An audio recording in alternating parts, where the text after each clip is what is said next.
তুমি কি কল্পনা করতে পারো একটা জাহাজ যার উচ্চতা ৩০ তলা বিল্ডিংয়ের সমান? টাইটানিক তো এর সামনে বাচ্চার দৈর্ঘ্য ১ মাইল। ১ মাইল মানে ১.৬ কিলোমিটার। প্রপ্রস্থ ৮০ ফুট আর উচ্চতা সরাসরি ৩০ তলা। ওজন ২৩ লাখ টন। বোঝার জন্য বলি, এভারেস্ট পর্বতের যত পাথর তার ১০ ভাগের ১ ভাগ ওজন এটার, যার ভেতরে হাসপাতাল, স্কুল, শপিং মল, রেস্তোরাঁ সব আছে।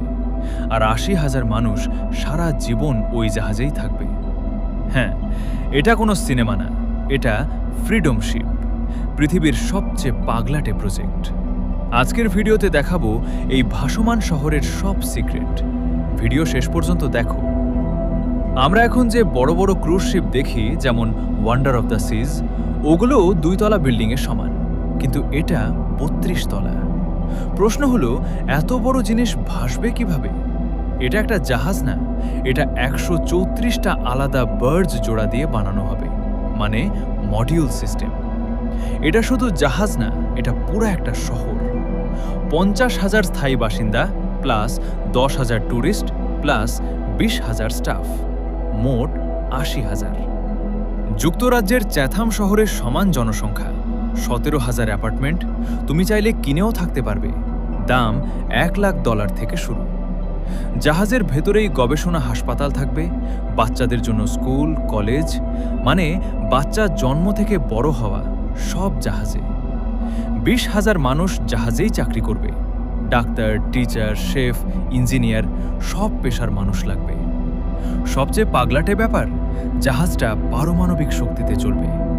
একবার ফুয়েল ভরলে ৫ বছর চলবে, সারা পৃথিবী ঘুরবে, কোনো ভিসা লাগবে না।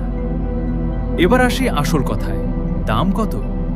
বানাতে খরচ হবে ১,২০০ কোটি পাউন্ড, বাংলাদেশি টাকায় প্রায় ১৭ লাখ কোটি টাকা।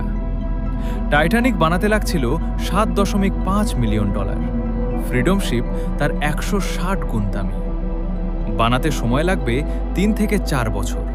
কিন্তু মজার ব্যাপার হলো, কাজ চলাকালীনই মানুষ সেখানে বাসা বানিয়ে থাকা শুরু করতে পারবে, মানে হাফ বানানো শহরেই লাইফস্টাইল শুরু। প্রজেক্টের আইডিয়া দিয়েছেন রজার গুচ নামের এক আমেরিকান আর্কিটেক্ট। উনি ১৯০০ সাল থেকে এই স্বপ্ন দেখে আসছেন। সব স্বপ্নেরই কিছু সমস্যা থাকে। ফ্রিডম শিপের ৩টা বড় চ্যালেঞ্জ: ঝড়, ৩০ তলা উঁচু জাহাজ, সাগরের ঢেউ প্লাস বাতাসে দুলবে প্রচুর। বিজ্ঞানীরা বলছে এটা ভাসবে ঠিকই, কিন্তু বসবাসের জন্য কমফোর্টেবল হবে তো? টাকা ১৭ লাখ কোটি টাকা কে দেবে? এখনও কোনো দেশ বা কোম্পানি ফুল ফান্ডিং দেয়নি। এটা শুধু প্রজেক্ট প্রপোজাল। জাহাজটা কোন দেশের হবে? ট্যাক্স কে নেবে? ক্রাইম হলে পুলিশকে? এগুলোর কোনো উত্তর এখনো নাই। তাই অনেকেই বলে এটা ভাসমান ইউটোপিয়া। শুনতে সুন্দর, বাস্তবে অসম্ভব। তো বন্ধুরা, তোমাদের কি মনে হয়, ফ্রিডম শিপ কি সত্যি বানানো সম্ভব, নাকি এটা মানুষের আরেকটা পাগলাটে স্বপ্ন যেটা কাগজেই থেকে যাবে? আর যদি জাহাজ, টাইটানিক, বিশ্বের রেকর্ড নিয়ে ভিডিও ভালো লাগে, তাহলে চ্যানেলটা সাবস্ক্রাইব করে বেল আইকন চাপ দাও, কারণ সামনে আসছে বাংলাদেশে ভাঙার জন্য আসা ৯৭ তলা জাহাজের কাহিনী। দেখা হচ্ছে পরের ভিডিওতে। আল্লাহ হাফেজ।